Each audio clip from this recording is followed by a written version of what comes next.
Hello everyone, my name is Jorge from Volkswagen Alhambra, and if you own a Volkswagen Golf with a Fender sound system or a 2019 Jetta with a Beats by Dre, I'm gonna show you how to take the spare tire out from the back.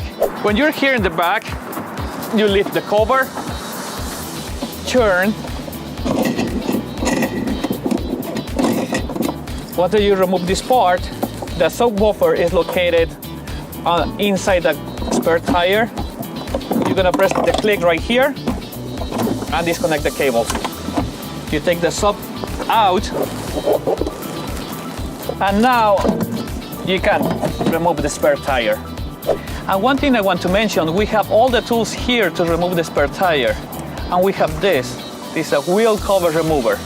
The ring will help you to remove the cover from the wheel nut. You just pull it in and pull.